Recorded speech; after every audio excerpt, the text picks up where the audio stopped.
विद्वानों, ताड़का, मारीच और सुबाहु का पूर्ण परिचय जानिए और ये तीनों कहाँ कहाँ रहते थे उन स्थानों को भी आप जानिए।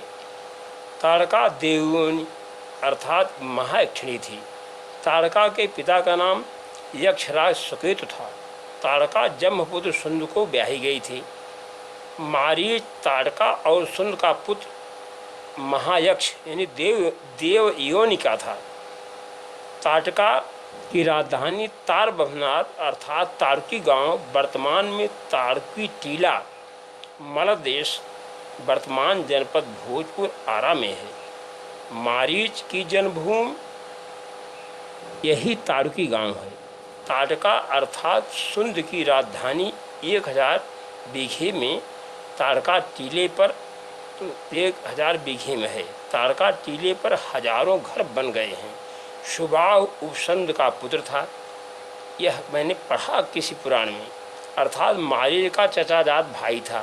सुबाहु की जन्मभूमि भी तारकी गांव ताड़का टीला ही है।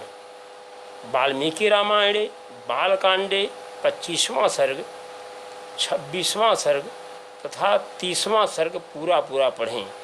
एक बात ध्यान दीजिए, सुबाहु वाल्मीकि रामायण में सुबाहु तिमिध्वज सम्रासुर का लड़का था, अतः यह सम्रासुर की राजधानी जगदलपुर दंतेवाड़ा बस्तर थी।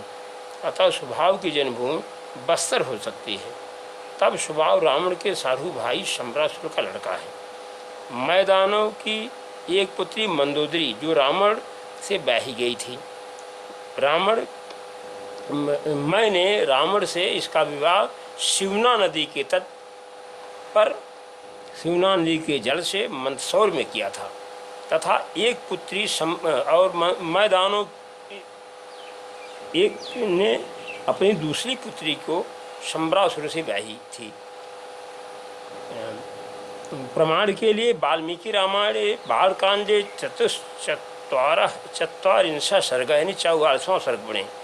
मारीच मरचीडीह करुषदेश वर्तमान जनपद बक्सर में रहता था। सुबाहु सुजायत जनपद बलिया में रहता था।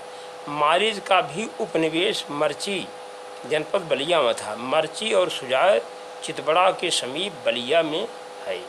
अब आप ये सब जाकर देखिए, तब जाकर रामायण खुलेगा कि वास्तव में भगवान राम किस रास्ते से गए। 250 किलोमीटर तो एक दिन में आते हैं बुलाने, ले जाते हैं 3 दिन टिका करके। तो टेढ़ा मेढ़ा इसलिए ताड़का को पहले ही मरवा देना चाहते थे भगवान श्री विश्वामित्र जी। इन सब बातों को ध्यान दीजिए और जैसे जैसे गए हैं गंगा सरयू के संग जाइए और लौटिए आप बक्सर की ओर। सारे स्थान आपको मिलते जाएंगे। अब अगले क्रम में आपको हम बताएंगे।